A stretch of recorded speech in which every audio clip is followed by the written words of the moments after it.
Selamat datang kembali di seri praktek belajar Android Studio, masih dengan saya Mustafa Lutfi. Pada sesi kali ini saya akan membahas tentang bagaimana cara bekerja menggunakan linear layout.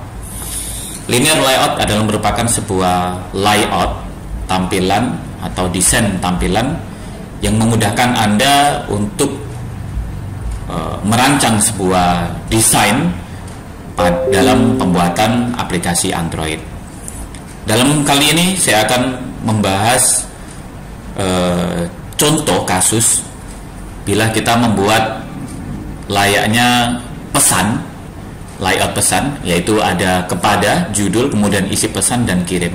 Di sini terlihat strukturnya adalah per baris, kemudian isi pesan hampir memakan semua sisa dari layout, semua atau sisa dari seluruh layout tersebut. Nah, hal ini akan jauh lebih mudah bila kita menggunakan atau bekerja dengan menggunakan linear layout. Maka saya akan memulai dengan prakteknya.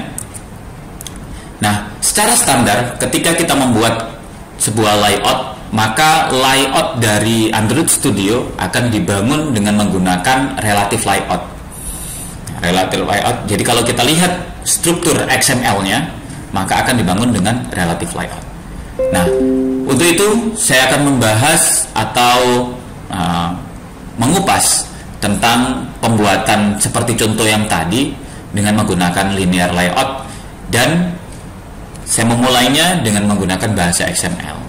Jadi relative layout ini saya ubah menjadi linear layout.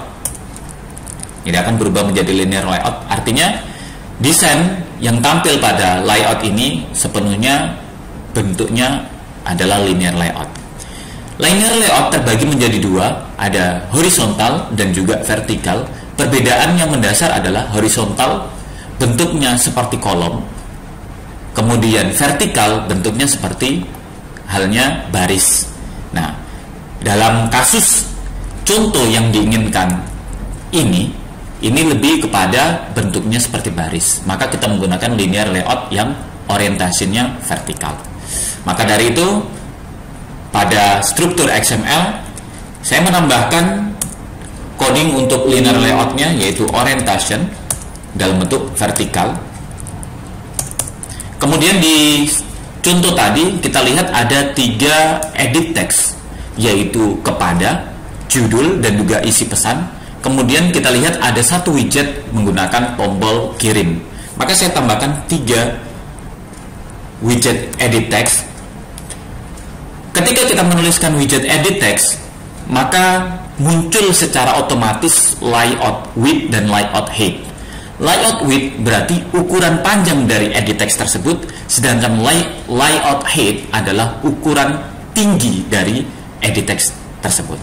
Bila mana kita menginginkan panjangnya si edit text adalah sepanjang dari layout yang ada, maka pilihlah match parent. Namun, apabila panjangnya edit text tidak mengikuti panjangnya layout, maka pilihlah wrap contents. Oke, karena saya panjangnya mengikuti dari panjang layout, maka saya pilih match parent. Untuk height-nya tinggi, tidak mengikuti tinggi dari layout, maka saya pilih wrap contents. Kalau kita lihat desainnya, maka panjangnya dari si edit text akan mengikuti panjang dari layout. Kenapa di sebelah kiri ada kosong, di sebelah kanan juga ada kosong? Karena memang layoutnya itu tersetting padding right dan padding left-nya itu mengikuti dari panjangnya si activity horizontal margin pada file demands. Oke, kalau kita mau melihat tulisan kepada dari edit text ini, maka kita tambahkan hint. Hint digunakan untuk menuliskan informasi dari edit text tersebut. Namun ketika kita mengisi pada edit text, maka tulisan kepada itu hilang. Itu disebut dengan hint. Jadi saya tambahkan dengan kepada. Oke, satu edit text sudah terbentuk, hasilnya seperti ini. Kemudian saya akan menambahkan 2 edit text lagi. yaitu judul. Ini saya gunakan match parent, kemudian headnya web contents, saya tambahkan hint adalah judul. Oke, saya tambahkan satu lagi untuk edit text, match parent, kemudian headnya adalah web contents, saya tambahkan hint, itu adalah isi pesan. Kemudian saya tambahkan untuk tombol button, layout width-nya, panjangnya button adalah panjang button normal, tidak mengikuti panjang dari layout, berarti kita pilih web contents. Tingginya juga tinggi normal, maka kita pilih web contents. Kemudian tampilannya yaitu teks kirim.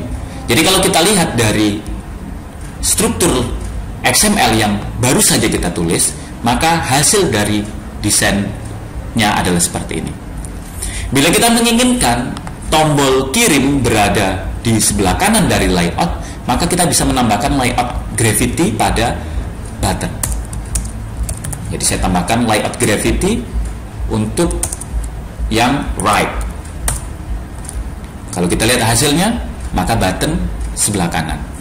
Nah, dari contoh lagi, kita lihat isi pesan nampak terlihat memakan habis sisa dari layout, kemudian tulisan hint-nya berada di atas. Bagaimana cara mengkonfigurasi atau bagaimana cara men-settingnya? Maka di sini saya kembali lagi ke struktur XML pada isi pesan. Hint-nya bukan saya buat contents, tapi saya ganti dengan 0 dB. Kemudian weight, berat, weight saya buat 1. Jadi kalau kita lihat hasilnya seperti ini. Tetapi permasalahan sekarang adalah hint-nya masih berada di tengah, kita memposisikan di atas, maka kita bermain dengan gravity. Betul, gravity, seperti hanya pada kirim. Tetapi perbedaan adalah gravity ada 2 di sini. Kalau saya tambahkan gravity, yaitu ada namanya layout gravity, ada namanya gravity. Layout gravity menunjukkan posisi dari objek itu.